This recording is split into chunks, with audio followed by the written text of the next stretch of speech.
el ministerio de la enseñanza y la evangelización, Jesús Soberano Señor, y su escuela de formación y capacitación teológica presentan al maestro de la palabra, José Briceño, en su programa Palabra de Iluminación.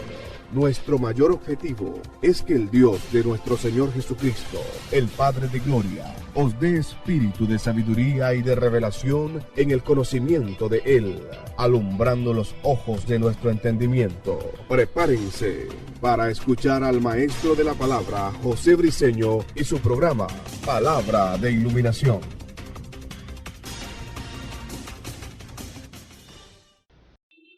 Aceptar. Ok, continuamos con nuestros estudios. Saludamos a los que nos están sintonizando a través de este audio imagen en Centroamérica, Norteamérica, Europa, Asia, aún el continente africano.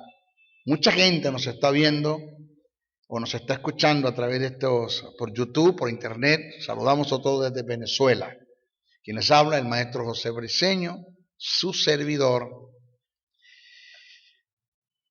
En esta clase, en relación a la justicia, vamos a hablar de la condición del hombre sin la justicia de Dios. Oiga, yo voy a presentar la condición del hombre sin la justicia de Dios, tal y como lo presentan los escritores bíblicos.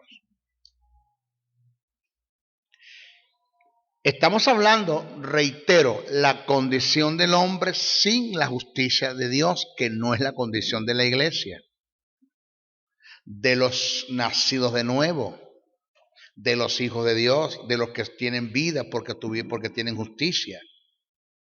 Pero es degradante el decir esto, que hay muchos líderes en nuestras iglesias que tratan a nuestros feligreses, a los hijos de Dios, los justos, los que tienen vida, los tratan como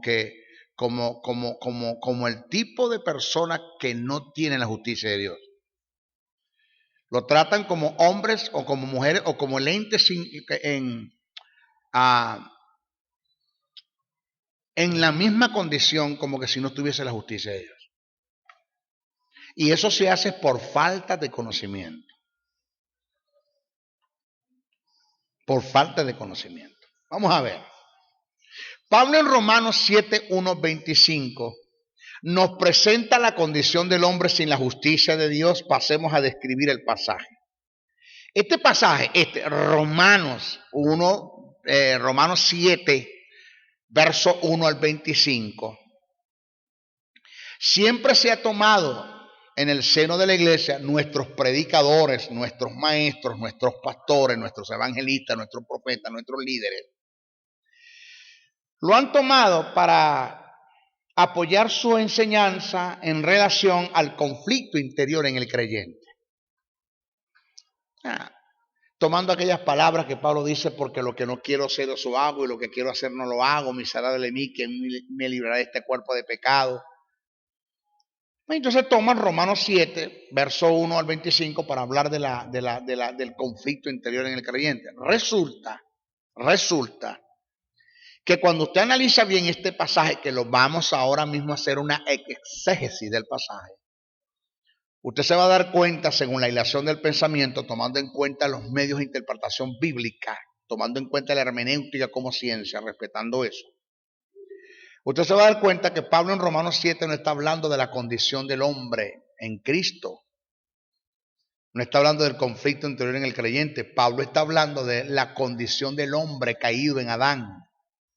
De un hombre no nacido de nuevo, sin la justicia y sin la vida, que quiso agradar a Dios a través de las obras de la ley y nunca pudo.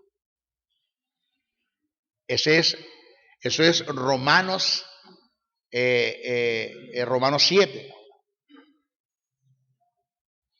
Romanos 7. Si usted analiza bien Romanos 7, pero después se va al Romanos 8, en Romanos 8 Pablo presenta la condición del hombre con la justicia de Dios. En Romanos 7 Pablo presenta al hombre en la condición del hombre sin la justicia de Dios, y en Romanos 8 Pablo presenta al hombre con la justicia de Dios. Ahora, si existe un pasaje bíblicamente hablando, que te habla del conflicto interior en el creyente, sí, Gálatas 5:16 en adelante. Digo pues, andad en el espíritu y no satisfagáis los deseos de la carne, porque el deseo de la carne es contra el espíritu, el del espíritu es contra la carne, y estos se oponen entre sí para que no hagáis lo que quisiere. Ahí tienes el conflicto interior en el creyente reflejado en Gálatas 5:16 en adelante. Pero Romanos 7, Pablo no te está presentando el conflicto interior en el creyente, te está presentando la condición del hombre sin la justicia de Dios, que queriendo agradar a Dios, sin nacer de nuevo, sin la justicia, sin la vida, queriendo agradar a Dios por la ley, nunca pudo, porque hay una ley superior, que es la ley del pecado y de la muerte, que fue lo que se activó en el huerto del Edén, en Adán, por la desobediencia. Vamos a estudiarlo, ¿ok? Dice Pablo, cito, dice: ¿acaso ignoráis, hermanos, pues hablo con los que conocen la ley? Ahí tenés el primer problema. Hablo con los que conocen la ley. Romanos, en la iglesia que está en Roma, Pablo le escribe a creyentes que sí son creyentes, se convirtieron al evangelio, judíos, pero que querían que los gentiles hicieran acto de proselitismo.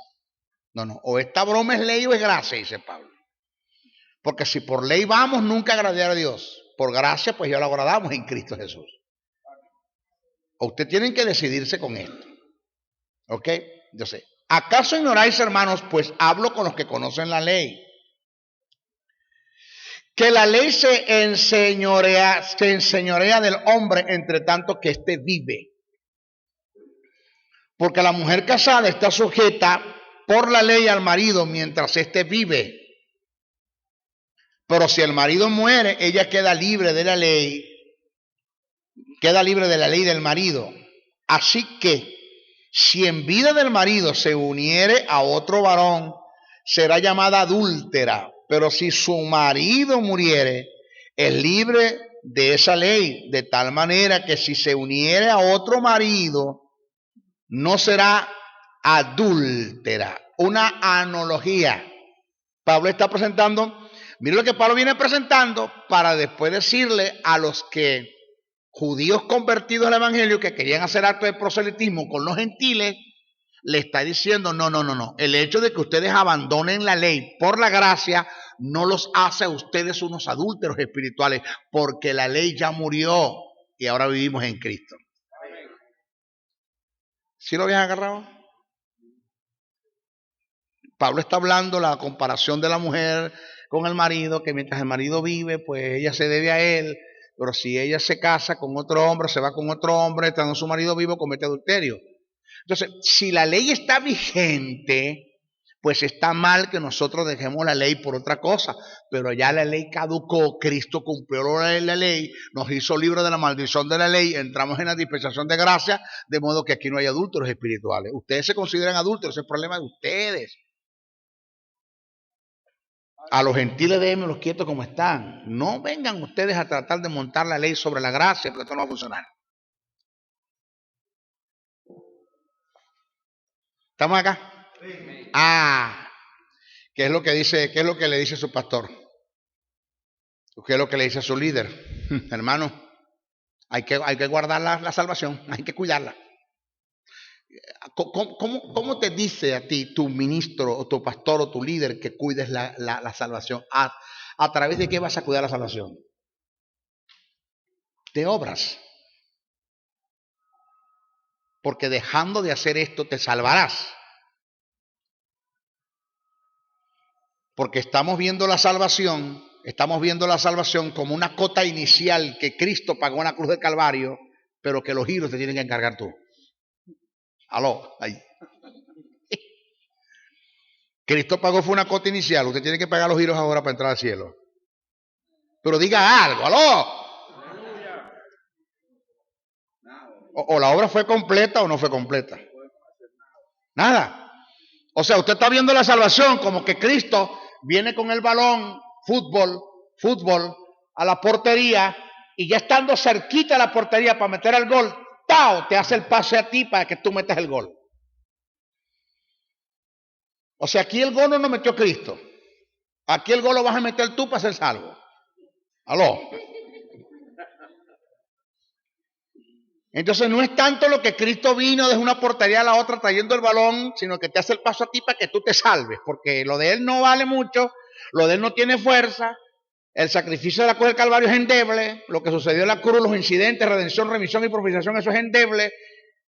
Para completar la regeneración y llevarte al estado de Adán, pues tú tienes que meter el gol tú y tienes que pagar los giros tú.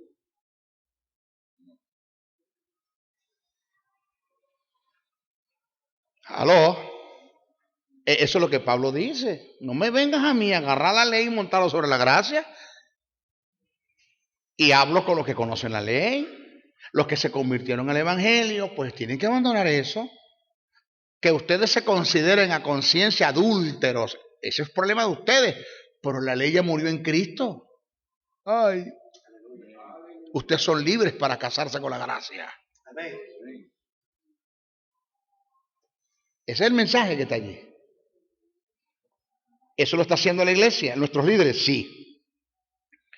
Algunos de ellos, tratando de llevar a la iglesia que está en gracia en obras. Ahora, que yo le enseñe a la iglesia que usted debe, no es que tiene, que usted debe vivir en santidad. Porque entiendo que cuando dice que sin santidad nadie verá al Señor en hebreo, no está hablando de la santidad práctica, está hablando de la santidad posicional. Está hablando de la justicia. Sin ser justificado nadie puede ver a Dios. Pero vamos a tomarlo como ley de dos referencias, que hay un principio. Sin santidad posicional, pues nadie verá al Señor en sus finanzas, en su sanidad, en el ministerio, en su hogar, en el trabajo, en la empresa, en su dinero, pues nadie verá al Señor. Porque mientras usted esté en una vida de pecado, usted cercena la posibilidad de que las bendiciones de Dios posesionalmente vengan a usted. Es otra cosa. O sea, hay razones por las cuales yo debo vivir en santidad. Pero no me le diga a la gente que vive en santidad porque si Cristo viene se quedan. Porque si la venida de Cristo está supereditada, la venida de Cristo por la iglesia está supereditada a la vida de santidad de la iglesia, pues nunca va a venir. Porque nadie va a estar santo cuando Cristo venga. Así. Ah, este hombre nos está predicando libertinaje. No, yo lo estoy llevando a ser libre para que usted sea santo. Porque nuestra próxima materia que vamos a dar después de esta viene la santidad en el alma. Cristo nos hizo libre del pecado y nuestros libres nos están haciendo esclavos de la santidad.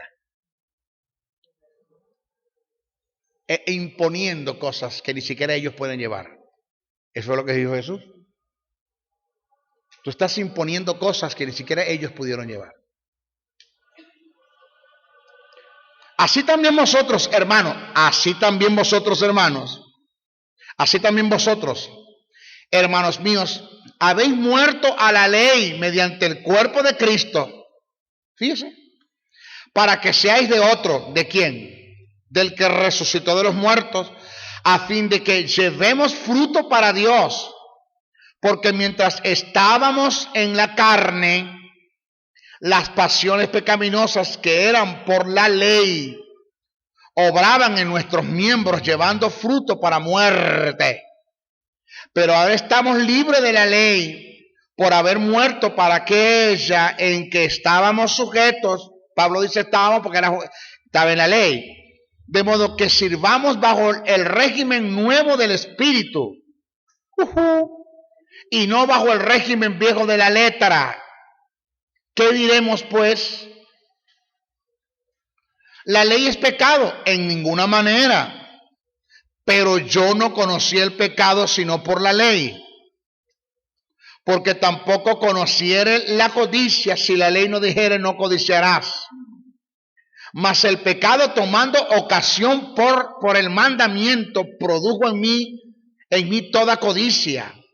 Porque sin la ley el pecado está muerto. Y yo sin la ley vivía en un tiempo.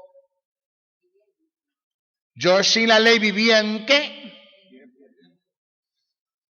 Ajá.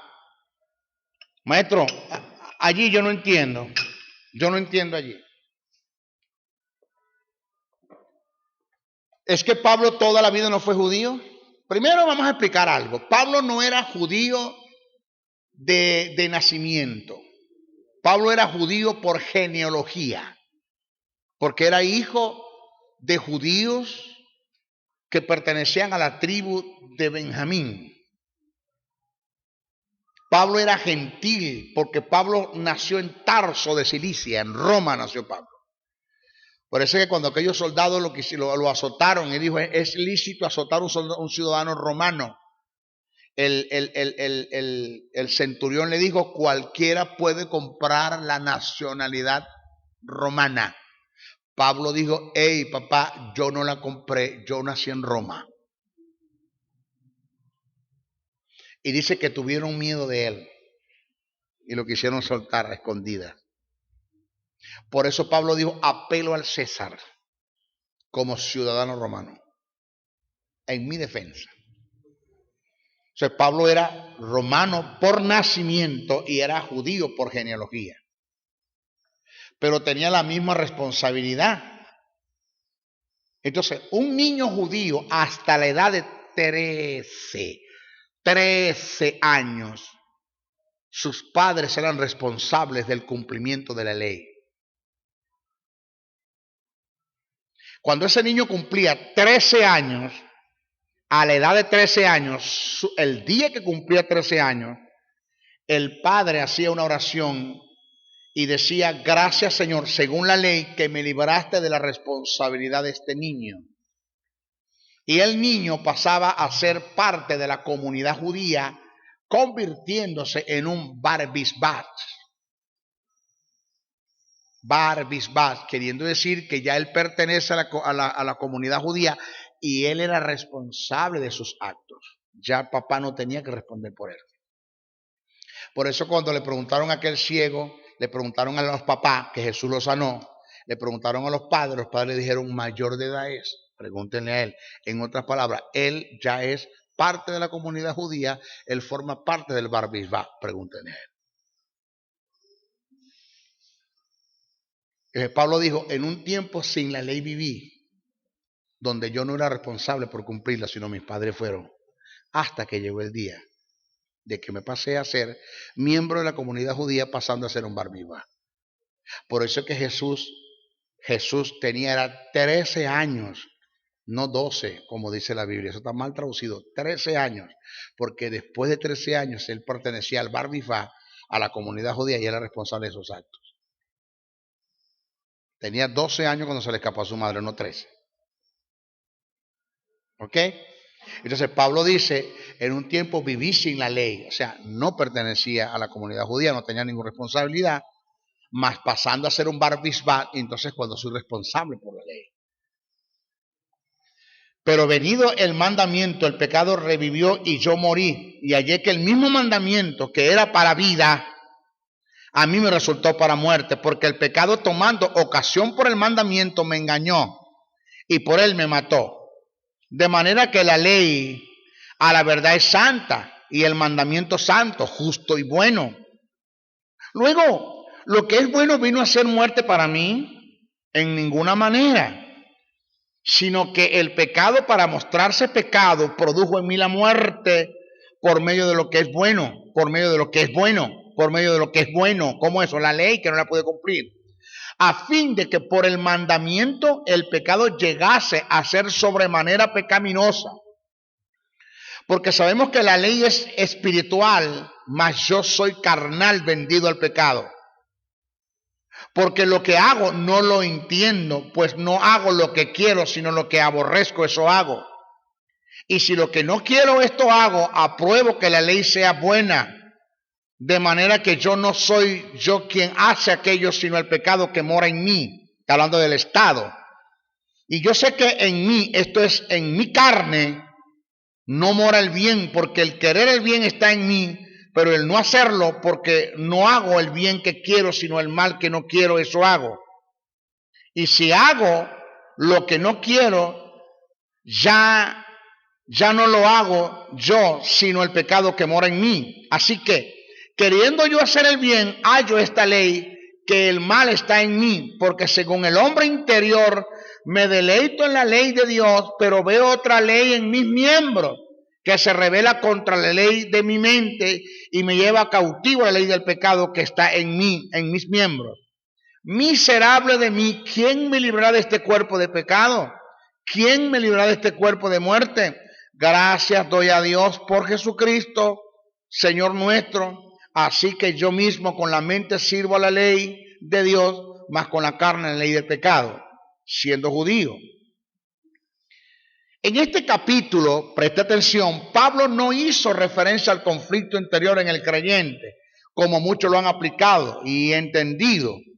Pablo escribe una ley que opera en muerte por causa del pecado, por haberse quebrantado ciertos principios y mandamientos que Dios mismo estableció en el huerto del Edén. Pablo está presentando su experiencia como judío, queriendo agradar a Dios por medio de la ley, por medio de las obras de la ley, lo cual nunca pudo al conseguirse con una ley superior, que es la ley del pecado, que lo condujo a la muerte. Debemos aclarar que el término ley tiene en este pasaje dos aplicaciones. Una se refiere a la ley dada a Moisés y la otra hace referencia a un principio que tomó fuerzas sobre la humanidad por causa de haberse violado el mandamiento de Dios en el Edén, cuyo principio condujo al hombre a la muerte por causa del pecado. A este principio Pablo lo denomina o lo caracteriza como una ley que está inherente en el hombre, de la cual por sí solo no se puede librar y que lo conduce e impulsa en algunos casos en contra de su voluntad a la práctica del pecado que lo lleva a la muerte. Es decir, es un principio mediante el cual el pecado ejerce su influencia y a pesar del deseo de hacer lo recto, es dominado a hacer lo malo, siendo la muerte el efecto de su fin. Hay algunos términos que aparecen en el capítulo antes mencionado que están totalmente en contraste con la nueva naturaleza que Dios puso en el hombre regenerado. Estos términos nos dan credibilidad para afirmar que Pablo en el capítulo 7 de Romanos no se refiere al creyente, sino al hombre caído en Adán, queriendo agradar a Dios por las obras de la ley, pero por su naturaleza de pecado, que estaba en contraste a la ley, no lo pudo hacer. Pasemos a definir los términos. Oiga bien, pastores, los que me escuchan, los que están presentes, los estudiosos de la Biblia, los profetas, los evangelistas, los maestros, prohibido leer la Biblia. La Biblia no es un libro de lectura, la Biblia es un libro de estudio, la Biblia se lee para estudiar. ¿Cómo leemos este capítulo sin tomar en cuenta estos términos? Oiga, primero, vendido al pecado. Es un término que Pablo utilizó en Romanos 7. Vendido al pecado, Romanos 7:14. Literalmente destinado y marcado para hacer el mal. Este es el sentido que tiene el término vendido, que Pablo utiliza en Romanos 7:14. Si lo leemos de la versión amplificada, lo dice de esta manera. Soy un hombre de carne vendido como esclavo al pecado a fin de que esté bajo su dominio para hacer el mal. Así lo dice la versión amplificada. Ok. Si aceptamos que Pablo en Romanos 7 hace referencia al creyente, ¿cómo explicamos lo dicho por Pablo en primera carta a Corintios 6:20 y 7:30, donde dice que nosotros, la iglesia, fuimos comprados por Cristo? Debemos ponernos de acuerdo en algo. O somos vendidos al pecado o somos comprados por Cristo. ¿Aló? O somos vendidos al pecado o somos comprados por Cristo. Además de esto, el término vendido al pecado está en contraste con la redención, que indica comprar o pagar un precio por un rescate. Si el hombre está vendido al pecado, no ha sido regenerado, porque no ha sido comprado. O Cristo te compró, o eres vendido al pecado. Las dos cosas no pueden estar. ¿Ok? Ya como que Pablo no me está hablando en Romanos 7 del creyente. Segundo, el pecado que mora en mí. Romanos 7, 17, 20. El verbo morar en griego es oikeo, derivado de oiko, que indica una casa o habitación. El término oikeo, que Pablo utilizó para referirse al morador tiene que ver no solamente con el que habita, sino con el dueño y propietario de la morada. Esto hace entender desde el punto de vista etimológico que el pecado no solo mora en el hombre, sino que se ha hecho dueño y señor del hombre. Cuando Pablo dijo el pecado que mora en mí, no solamente está hablando del pecado que habita, sino que es dueño de mí. ¿Ok? Ok. Todo esto está en contraste con lo dicho por Pablo en Romanos 8:9, cuando hace referencia al Espíritu Santo como el que habita y hace nosotros su morada. Además de esto, en primera carta a Corintios 3:16, se da testimonio de nosotros como moradas del Espíritu Santo. Santiago 4:5 hace la misma referencia. Cabe aclarar que el término morada que se utilizó para hacer referencia al creyente como casa de Dios en el Espíritu es el mismo que se utilizó para referirse al pecado que mora en mí, indicando que el Espíritu Santo, además de morar en mí, es el dueño de la morada. Debemos estar de acuerdo en algo: o somos morada y propiedad del pecado, o somos morada y propiedad del Espíritu. De las dos no podemos ser. Diga, ay. Miserable de mí. Romanos 7:24. El término miserable es aplicado a una persona que se encuentra en el estado de desventura por la condición baja y degradante en la que se vive. Una persona que tiene que vivir en acto de conmiseración, que lo que da es lástima. Todo esto está en contraste con la bendición y los valores que tenemos en Cristo. Según lo dicho por Pablo en Efesios 1:18, nosotros somos hijos de Dios, somos la riqueza más grande que Dios tiene en gloria. Alabado sea el nombre del Señor. Aló.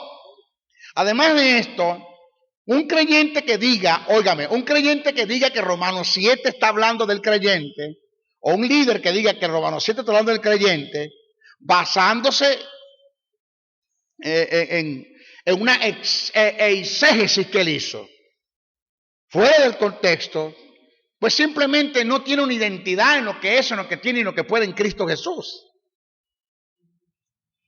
Siempre, hermano, a mí nunca se me olvida eso, una vez que Dios me dijo, ¿qué tú quieres que yo haga por ti si en Cristo estás completo? No hay nada en el mundo que yo pueda añadir más hacia ti.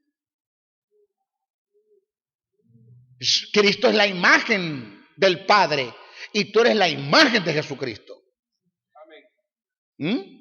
Tú eres embajador de Dios, representante de Dios en la tierra. Eres colaborador de Dios, real sacerdocio, nación santa, pueblo escogido de Dios, templo y morada del Espíritu Santo. Tú eres cabeza, no eres cola. Estás bendecido en tu entrar y en tu salir. Estás tan bendecido que estás sentado a la diestra del Padre juntamente con Cristo Jesús. Tienes poder, dominio, autoridad, fuerza, señorío, sobre el mundo, la miseria, la derrota, la enfermedad, el pecado, la tragedia. Aún las puertas del Hades no prevalecerán en contra de ti. Vendrán por un camino contra ti, por 7 caminos tendrán que huir de ti. Ninguna arma forjada contra ti prospera. Condenarás toda lengua que se levante en contra de ti. En Jehová hollaréis serpientes y escorpiones, por lo cual debes estar seguro de que ni la vida, ni la muerte, ni ángeles, ni principados, ni potestades, ni lo presente, ni lo porvenir, ni lo alto, ni lo profundo, ni ninguna otra cosa creada te podrá separar de mi amor, porque todo lo puedes en Cristo que te fortalece. ¿Qué tú más quieres que yo haga por ti? Que me come el tigre, chico. Entonces, cuando hablamos de miserable de mí, de lo que Pablo está hablando en Romanos 7, está hablando, Señor, de un estado de desventura, de un estado de conmiseración, en lo que tú das en lástima. Pablo está hablando de la condición de él antes de conocer a Dios. Pero después no. Ubíquese. Señores, en conclusión, según estos 3 términos: vendido al pecado, el pecado que mora en mí, miserable de mí. Pablo no está haciendo referencia al conflicto interior en el creyente, ya que todas estas expresiones están en total contraste con el estado de regeneración y no se ajustan a la nueva naturaleza que el hombre recibió en Cristo Jesús. Después de haber hecho un pequeño análisis de Romanos 7, voy a describir la condición del hombre con la justicia de Dios. Analicemos lo improductivo. Lo improductivo que es la vida de un creyente que no conoce la justicia de Dios.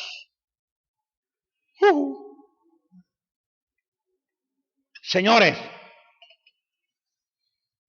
en la iglesia cristiana, el 90% de los cristianos a nivel mundial están viviendo sumergidos en las creencias de la iglesia católica. Señores, óigame, catolicismo romano. ¿Te oye bien? Mire para acá. Ay, quieto. Óigame, catolicismo romano. Total dentro de la iglesia. Es inaceptable.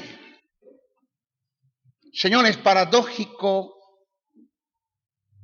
inaccesible, inadmisible. Yo no hallo qué sinónimos por colocarle a esto. Chico, de que Dios haya levantado a gentes que estaban dentro del seno de la iglesia cristiana, de la iglesia católica, de la iglesia católica, que no tenían supuestamente el Espíritu de Dios. Que para mí sí.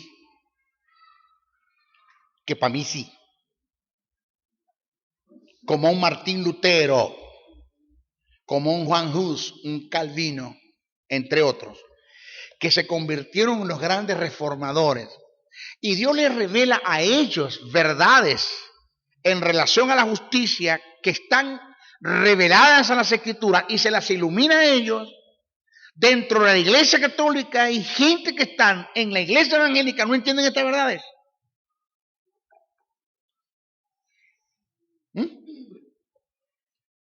Porque el simple hecho de que usted ataque el mensaje de la justicia y usted acondicione la salvación y usted mantenga un pueblo intimidado, manipulado, controlado con el tema de la pérdida de la salvación, cuando bíblicamente se demuestra que eso es imposible que suceda, pues eso se llama catolicismo romano dentro de la iglesia.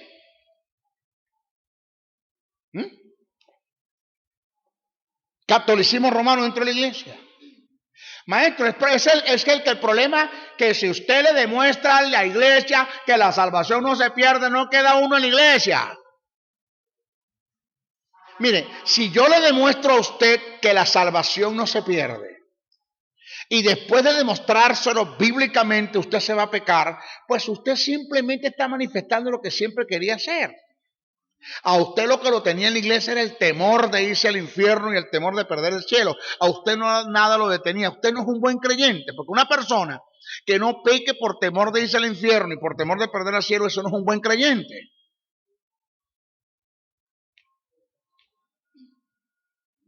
Yo quiero que usted sea libre para ser santo y no sea esclavo de la santidad.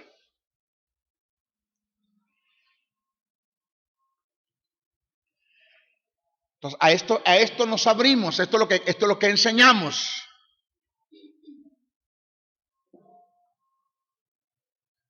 Entonces, tenemos gente en la iglesia que son improductivas en el reino porque no conocen la verdad de la justicia.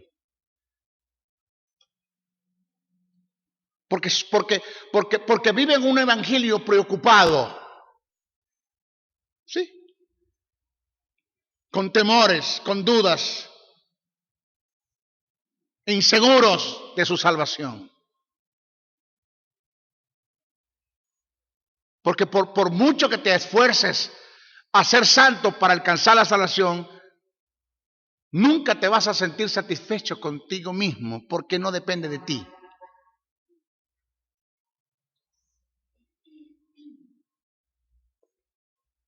Es como esto. Te voy a hablar de una verdad paralela. Para que me agarréis. Escuché a Dante Hebel. Saludos si me está escuchando. decir una verdad que me pateó. Estaba en mi oficina, en mi silla presidencial, me atravesó, el mensaje me atravesó, hermano, es una lanza que atravesó mi pecho hasta el otro lado de la silla. Y Dios me dijo, ¿escuchaste? Digo, sí, Señor, métetelo en el espíritu, ya. No medites más no pienses más no te preocupes más por las deudas. Dante Gebel llegó a ser uno de los, verdad paralela, no me estoy hablando del tema, verdad paralela. Dante Gebel llegó a ser uno de los mayores vendedores que tuvo la empresa donde él estaba. Hasta que al punto que su jefe lo llevó a su oficina y le dijo, te propongo, Dan, te propongo que seas el gerente de la nueva sucursal que vamos a abrir. ¿Verdad que te has convertido en uno de los vendedores con mayor fuerza que tengo? ¿Verdad que te quiero mucho, te respeto? Te ganaste mi admiración. Él está hablando con el jefe, con el dueño de la empresa, el dueño, el papá de los helados. Y quiero pues que tú... pero él está viendo que cuando está hablando con Dan hay algo que le preocupa a Dan, que no le está prestando atención. Usted sabe ese tipo de conversación que usted sabe que la persona que está hablando con la persona con quien usted está hablando no le está prestando atención. De pronto le dice, Dan, ¿me estás escuchando? Sí. No. Hay algo que te preocupa. Siéntate y hablamos. ¿Qué te preocupa? No, jefe, todo bien. No. Hay algo que te preocupa. No, jefe. Por favor. No. ¿Te preocupa algo? Dímelo. Jefe, yo no hallo cómo decírselo. Pero usted sí te preocupa algo. ¿Qué te pasa? Bueno, jefe, yo tengo 3 meses que no cobro mi sueldo. Ni cobro las comisiones. Espérate, ¿de qué tú me estás hablando? Tengo 3 meses que no cobro mi sueldo completo ni las comisiones. ¿Y eso? Desconozco. Agarró el teléfono el dueño de la empresa y llamó al gerente y lo puso frente a Dante Gebel. ¿Qué ha pasado? Que no me le has pagado 3 meses tiene este hombre, que no cobra su sueldo completo y sus comisiones. ¿Qué ha pasado? Bueno, sí, es verdad. Ha sido un descuido nuestro, tu descuido. Tú me haces el favor ya. Me liquidas a este hombre, me le paga los 3 meses que se le deben, los 3 meses de comisión, me le cancelas eso. Dice, ¿cómo no? Disculpe, mister, fin de semana lo vamos a hacer. No, fin de semana no, ya. Porque mientras él tenga la mente puesta en deudas, nunca me va a ser efectivo, ni nunca me va a prestar atención en lo que yo estoy hablando, ni nunca va a ser efectivo en la empresa. Mientras yo lo tenga él libre de deuda, él será efectivo en la empresa y no tendrá de qué pensar ni qué preocuparle y le dedicará tiempo a la empresa. Usted me le paga ya, porque mientras él esté pensando en las deudas, él no me va a prestar atención. Me dijo Dios, ¿escuchaste eso? Señor, yo me voy a encargar de que no tengas deudas, de solventarte todo para que no pienses en ella y te ubiques y te dediques con fuerza al reino. Aló.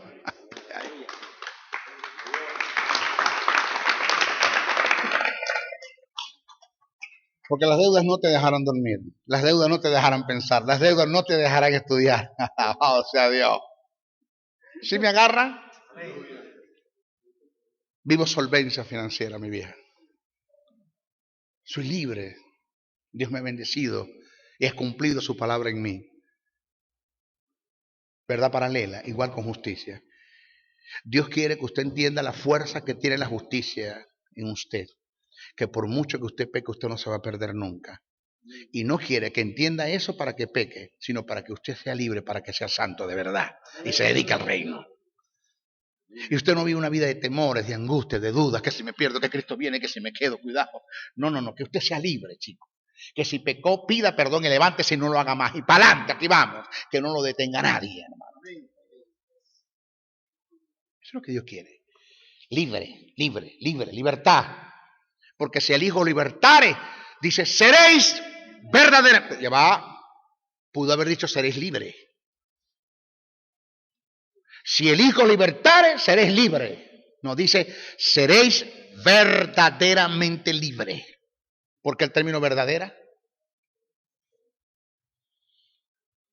Porque la justicia humana no es como la divina. La justicia humana, usted va a la cárcel por A o por B. Va a la cárcel por A o por B. Cumplió 20 años de condena y usted salió, pero usted tenía lo que llaman un modus operandi, donde usted se encargaba de violar a la mujer, la estrangulaba y la degollaba.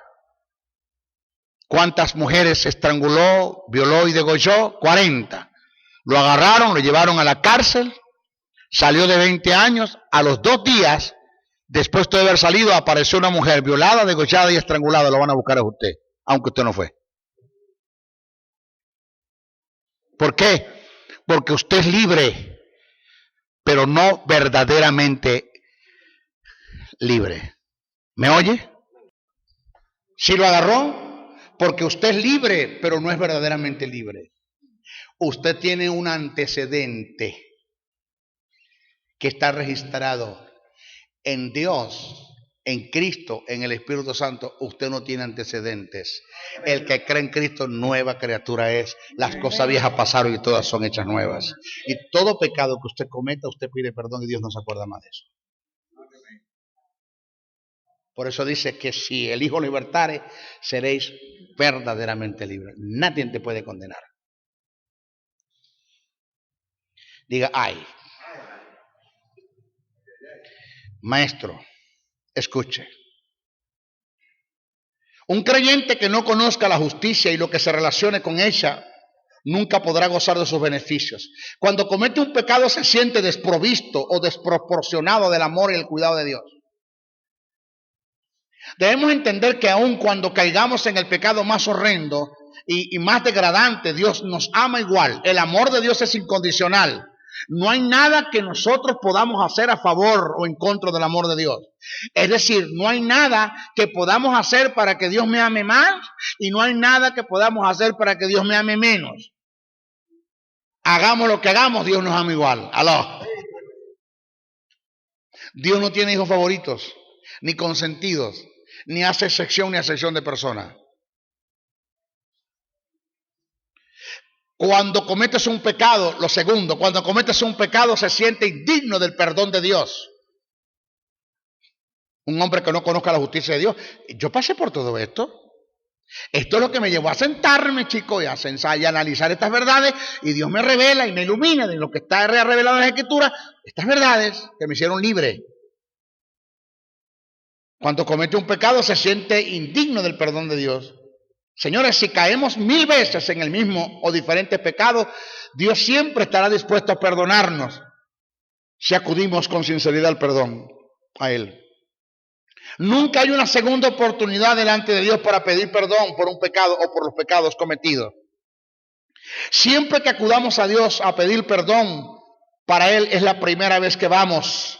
De las otras Él no se acuerda por causa del perdón. Mateo 18:24 tenemos una gran enseñanza acerca de lo que venimos diciendo. Reglas rabínicas llamadas Talmud de Babilonia, alega que nadie debía pedir perdón a su prójimo más de 3 veces. Pedro, reconociendo estas leyes, quiso ser generoso al sugerir hasta 7 veces. Su sorpresa es que Jesús le elevó el 70 a las 7, usando una hipérbole, refiriéndose a un perdón ilimitado. En esto podemos ver el carácter de Dios en cuanto al perdón. Dios nunca se cansa de perdonarnos, su perdón es ilimitado. A Dios no nos sorprende ni es una traición el pecado que cometas. Él sabía que ibas a pecar, por esta causa nos dio recursos en contra del pecado. Primero de Juan 1:7 dice, y la sangre de Jesucristo su Hijo nos limpia de todo pecado. La versión amplificada dice de todo tipo de pecado. ¿Aló? Primero de Juan 2:1 dice, y si alguno hubiere pecado, abogado tenemos con el Padre, a Jesucristo el justo. Cristo murió y pagó un precio por los pecados que cometiste ayer, por los pecados que cometiste hoy y por los pecados que vas a cometer mañana. ¡Wow! Nunca te canses de pedir perdón por los pecados que cometas, que Dios no se cansará de perdonarte. Cabe destacar que esta es una de las razones por las cuales nos cuesta amar y perdonar, porque no conocemos la fuerza y lo extenso que es el amor y el perdón de Dios. A continuación voy a dar características de un hombre de Dios que conoce la fuerza que tiene el amor y el perdón de Dios. Fácilmente perdona porque fácilmente Dios me perdona. Es mi caso. Fácilmente perdono porque fácilmente Dios me perdona. Si yo sé hasta dónde llega el perdón de Dios, sé hasta dónde puedo perdonar. Por esta causa no vivo condenando ni condeno a nadie, porque Dios no me condena y nunca lo hará. Amo cuando cometen y dicen contra mí las peores ofensas, porque Dios me ama cuando cometo contra Él las peores ofensas. Una de las cosas que me permite llevar una vida equilibrada es que siempre me pregunto cuando voy a decir o hacer algo, ¿qué haría Jesús si estuviese en mi lugar? Y al tener respuesta hago lo que Él hubiese hecho. Lo otro, cuando reincide en el pecado o en un tipo de pecado, cae en un complejo de inferioridad, autodepreciación y baja estima hasta llegar al abandono, resignarse y entregarse al pecado. Pasé por allí, me cansé tanto de luchar en contra de la pornografía. Yo me convertí a los 16 años, a los 18 años me descarrié, entré 6 años en el mundo de la pornografía. 6 años, no era casado, no tenía ministerio, pero era una persona dentro de la iglesia donde los hombres no me ayudaron a restaurarme del pecado, sino que me hundían más, exponiéndome a una penitencia llamada disciplina, divulgando el pecado en medio de la comunidad, que ni conocía el pecado. Pastores que yo les declaré el pecado y se lo dije a él y lo dijeron del púlpito. Yo entré en el mundo de la pornografía. Yo entré en el mundo de la masturbación. Yo sé lo que es la masturbación. Yo sé lo que es masturbarme, hermano. 3, 4 y 5 veces al día. De entrar en ese terreno sucio, depravado. Estaba levantando un monstruo como el que levantó aquel doctor llamado Frankenstein en la ciencia ficción, donde el monstruo destruyó a su propio creador. Estaba construyendo un monstruo, pero no había un hombre de gracia que me ayudara a salir de allí, porque al pastor que yo iba y le comentaba el pecado, disciplina, disciplina, disciplina, hasta hubo uno de ellos que me separó de las mujeres y le digo a las muchachas que no se acercaran a mí porque yo me masturbaba. ¡Qué desgracia, chicos! ¿Cómo te ayudan así? Te hunden. Y me aislaron, no me permitieron saludar a las hermanitas con besos, no me permitieron todo. ¿Qué no hicieron en contra de mí? Un día me acusaron hasta de zoofilia, de tener relaciones con animales. Me acusaron de pedofilia, de tener cuidado con los niños, de que yo llegué al estado de acariciar niños. Yo nunca hice eso, nunca lo he hecho, nunca lo hice, jamás. Sí entré en el mundo de la pornografía, estamos claros. Entré en el mundo de la depravación sexual, en la masturbación, estamos claros. ¿Quién me ayudó? Nadie. Llegó un momento, ¿qué hice? ¿Qué me entregué? Me cansé. ¿Por qué? Porque la gente me predicaba era la ira de Dios, el rencor de Dios, la venganza de Dios. Tú sabes, pero no me hablaron del perdón, de la paternidad, del amor, de la misericordia, de la gracia. No me hablaron que Dios me ama igual, independientemente del pecado en el que estaba. Dios me seguía amando igual. Dios nunca me rechazaba. Me sentía dolido, pero no me ayudaron. Hubo un hombre que se lo agradezco toda la vida, llamado Jorge Porras Benedetti. Lo conocí. Una noche lo fui a escucharlo, a ver qué decía el hombre, y predicó un mensaje que se tituló Nuestra posición en Cristo Jesús. Lloré, me reconcilié hasta el día de hoy. Me senté y hablé con él. Él venía de Connecticut, de Nueva York. Él es zuliano, de Mene Grande, pero se crió en los Estados Unidos. Y vino con un mensaje restaurador. Fue mi maestro por 14 años. Le conté todo. Y sabe que me dijo, yo te voy a ayudar. Primero, evita estar en sitios solos. Segundo, ¿cuántas veces lo haces al día? 5, hazla 3. Hazla menos. Y ve sacándote de eso, ve despojándote de eso. Porque era como una adicción en mí. Era como una adicción, una cosa pero diabólica, hermano. Donde no tenía dominio sobre eso, porque ya se había creado un monstruo que estaba dominándome a mí mismo. Pero salí. Le preguntaba, ¿cuántas veces lo hiciste? 2. Dale, ¿qué te faltan? Así iba, conmigo, vamos. No me dejaba solo, siempre estaba conmigo, siempre colocaba una persona a mi lado, siempre metía en una habitación a dormir una persona conmigo. Y así me fue ayudando. Hasta que fui libre. Fui libre. Yo le decía, ¿qué dice Dios? Te ama. Pero hoy me ama más porque me masturbé menos. Igualito te ama. No importa cuánto te masturbe, Él te ama igual. Aló. Él te ama igual. Dios no te ama más que yo. Ni siquiera tú te amas más de lo que Dios te ama. Ni siquiera tú tienes cuidado de ti mismo como Dios te cuida.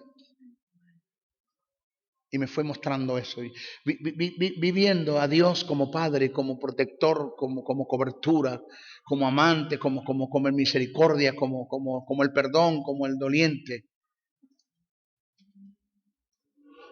Y fui siendo libre. Porque yo me cansé tanto de este pecado, hijo, que el peor enemigo que yo tenía era Dios. Y si Dios era mi enemigo, porque fue lo que me dijeron los líderes, la venganza, el fuego de Dios, la ira de Dios. Si Dios es mi peor enemigo, pues ¿qué hago yo aquí entonces? Me voy. Porque si tengo el peor enemigo dentro de la casa, pues me voy.